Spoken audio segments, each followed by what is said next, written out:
Волчица лежала в логове. Она совсем не поднимала голову, ее глаза были полны слез. С тех пор, как она потеряла своих волчат, жизнь для нее перестала существовать. Волк несколько раз приносил ей добычу, но она даже не посмотрела в его сторону. Она медленно и тихо умирала от тоски. Огромный волк-вожак стаи отрешенно ходил по лесу. Он не знал, чем помочь своей подруге, пока он не наткнулся на маленького щенка, который сидел на лесной дороге. Он жалобно пищал и звал на помощь. Как он оказался в лесу, неизвестно. Скорее всего, люди просто выбросили его. Для некоторых это проще, чем любить, ухаживать и заботиться.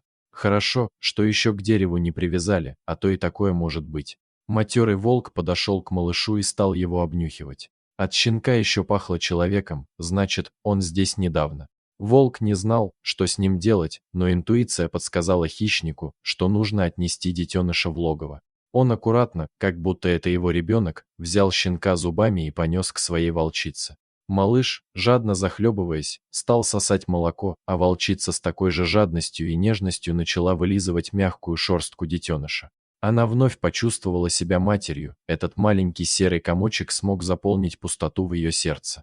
По ее телу опять разлилась теплота, прямо как тогда, когда под ее теплым животом спали ее волчата. Волк наблюдал за всем, что происходило в логове, и решил, что раз его волчица приняла малыша, значит так тому и быть. Вдоволь насытившись, щенок уснул прямо под животом у своей приемной матери. Волчица его долго вылизывала, а потом впервые за последние несколько дней уснула сама. Сон их был крепким и безмятежным, как будто что-то соединило эти два осиротевших сердца.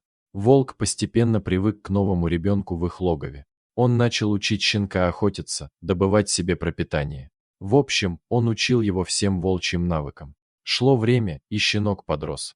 Он был внешне даже чем-то похож на волка и имел волчьи повадки, но вожак прекрасно понимал, что из собаки никогда не получится волк, и стая его не примет. Тогда волк принял единственно правильное решение отнести щенка к людям.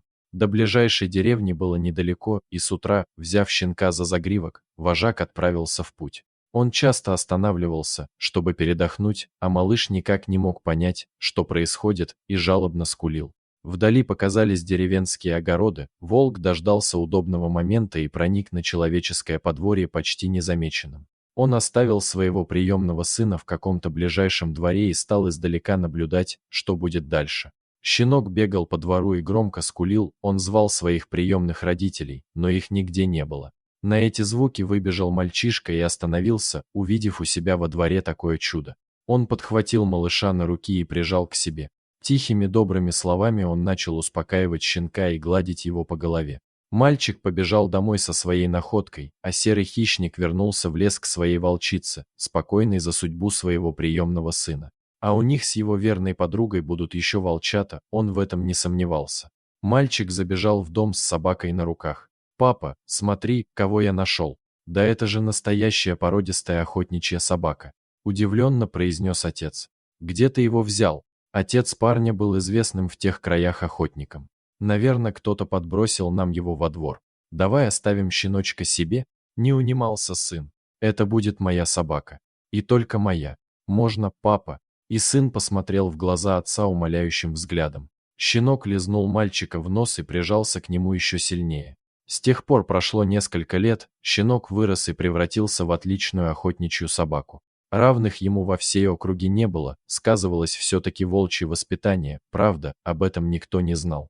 Он был беспощадным на охоте, и все остальные охотничьи собаки отдавали ему должное, потому что чувствовали его превосходство. Единственное, что смущало охотника, это то, что пес совершенно отказывался охотиться на волков. Семья охотника обожала этого пса. Он очень быстро стал у них не просто собакой, а настоящим членом семьи, поэтому ему прощали эти непонятные для людей особенности. За это время подрос и мальчик, они с псом были неразлучны, и отец стал часто брать сына с собой на охоту. Этой весной в волчьем логове царило полное счастье и гармония. Волчица принесла 3 маленьких волчат. Слепые и мокрые, они тихо пищали. Волчица облизывала их и по-своему успокаивала. Волчата быстро росли, и молока им уже не хватало. В поисках добычи волк постоянно рыскал по окрестностям, надолго оставляя свою подругу одну с потомством. В этот день охотник с сыном и собакой пошли охотиться на зайцев. Они долго бродили по лесу и решили сделать привал, отдохнуть, перекусить и собираться в обратный путь. Дома их уже заждались. Мать, наверное, приготовила вкусный ужин. За разговорами они совершенно не заметили, что вышли к волчьему логову. Хотя собака вела себя очень странно. Она нервничала, постоянно прислушивалась и принюхивалась, становилась в стойку, потом опять начинала метаться по лесу.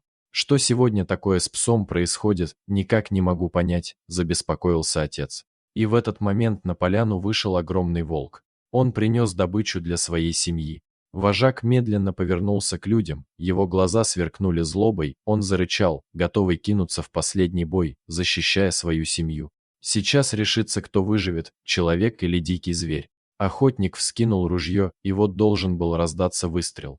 Но тут произошло самое неожиданное. Между хищником и человеком неожиданно встала собака. Она как будто закрывала волка своим телом. Та самая охотничья собака, которая должна была броситься на зверя, чтобы защитить жизнь своего хозяина. «Отец, не стреляй!» – закричал мальчишка. «Ты убьешь мою собаку!» И мужчина опустил ружье. Волк стоял неподвижно и втягивал ноздрями чистый весенний воздух. Он чуял такой знакомый и родной запах своего приемного сына. «Неужели это он?» – подумал вожак. Пес тоже узнал свою приемную семью. Он понял, что в логове сейчас находится его мать. Та, которая вскормила его своим молоком и не дала погибнуть в лесу голодной смертью. Он помнил ее тепло, вкус ее молока, ее неповторимый запах. Вожак поднял голову к небу и завыл. На его голос. Из логова показалась волчица. Медленно приемные родители и выросший щенок шли навстречу друг другу. Они встретились и долго не решались подойти близко. Потом пес, виляя хвостом, приблизился к своей семье. Он заскулил и упал на спину, обнажив живот и выражая свою полную покорность перед ними. Пес уткнулся влажным носом в холодный бок своей приемной мамы. Волчица стала вылизывать его, как она это делала в его далеком детстве. А люди не могли оторвать взгляд от этого незабываемого зрелища. «Отец, когда я нашел щенка, то видел на заднем дворе волчьи следы», — сказал мальчик. «Мне тогда показалось, что детеныша принесли из леса волки, но я не мог в это поверить. А сейчас вижу, что мои догадки были правдой. Наверное, поэтому он никогда не охотился на тех, кто спас ему жизнь. Он ради их спасения готов был пожертвовать собой». Вот такая интересная история. Дорогие зрители, если вам понравилась эта история, обязательно поставьте палец вверх и поделитесь этим рассказом со своими друзьями.